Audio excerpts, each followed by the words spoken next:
My question was, I originally applied for the 380, the S application, because I made under less than $50,000.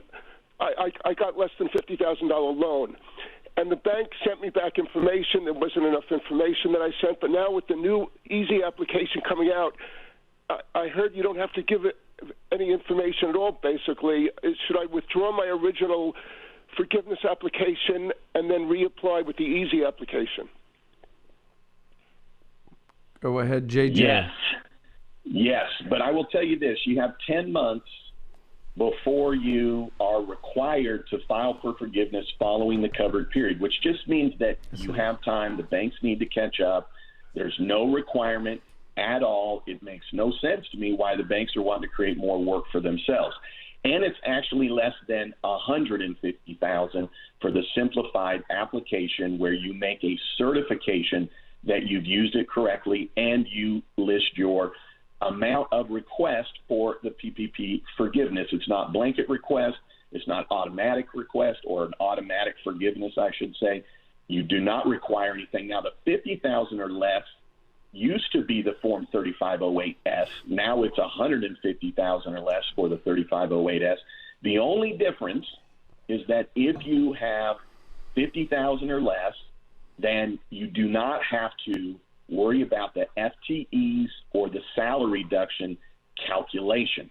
But $150,000 or less, you do not provide any documentation unless it's second draw. Second draw would be the ones that had to get it with a 25% decrease in gross receipts. Therefore, they will need to prove that, but first draw does not require that. So I would just wait for the bank to catch up.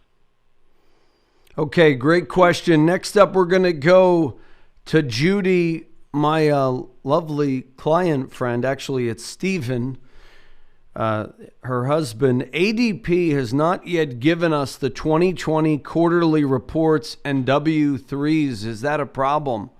Also, can you include payments for union benefits? All right, so it's not a problem from the standpoint that banks right now are indicating that they're supposed to look at Form 941s.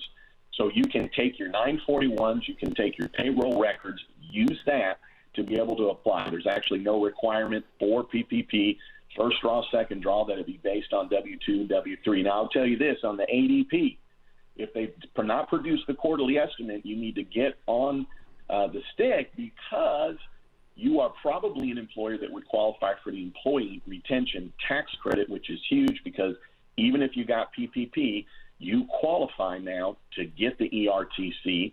And if you haven't filed Form 941, which is your quarterly payroll report, you can file a Form 7200. Now, if you've already filed a 941 for fourth quarter, the IRS indicates you can file a 941X.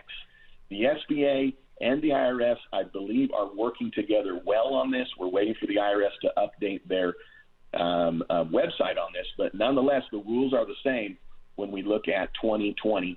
And as it relates to the ADP and them not having available, look at that ERTC and see if you can't file a Form 7200. But you won't lose the opportunity for the credit, because even if the 941 was filed, you can file a 941X. 941X being simply an amended Form 941.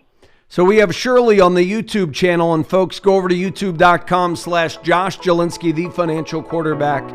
Hit the subscribe button. The preceding program was sponsored by the Jelinski Advisory Group. Any awards, rankings, or recognition by unaffiliated third parties or publications, including 5-Star Wealth Manager, Advisory of the Year finalist by Senior Market Advisor, and top of the $1 Million Roundtable, are in no way indicative of the advisor's future performance or any individual client's investment success. No award, ranking, or recognition should be construed as a current or past endorsement of Josh Jelinski or Wealth Quarterback LLC. Information regarding specific awards, rankings, or recognitions is available on the Wealth Quarterback website at www.jelinski.org. All investment strategies have the potential for profit or loss. Investment strategies such as asset allocation, diversification, or rebalancing do not assure or guarantee better performance and cannot eliminate the risk of investment losses. There are no guarantees that a portfolio employing these or any other strategy will outperform a portfolio that does not engage in such strategies. This broadcast should not be construed by any client or prospective client as a solicitation to effect or attempt to effect transactions in securities securities or the rendering of personalized investment advice. Due to various factors, including changing market conditions, the information discussed in this broadcast may no longer be reflective of current positions or recommendations. While information presented is believed to be factual and up to date, Josh Jelinski and Wealth Quarterback do not guarantee its accuracy, and it should not be regarded as a complete analysis of the subjects discussed. The tax and estate planning information discussed is general in nature, is provided for informational purposes only, and should not be construed as legal or tax advice. Listeners should consult an attorney or tax professional regarding their specific legal or tax situation. Advisory services offered through Wealth Quarterback LLC.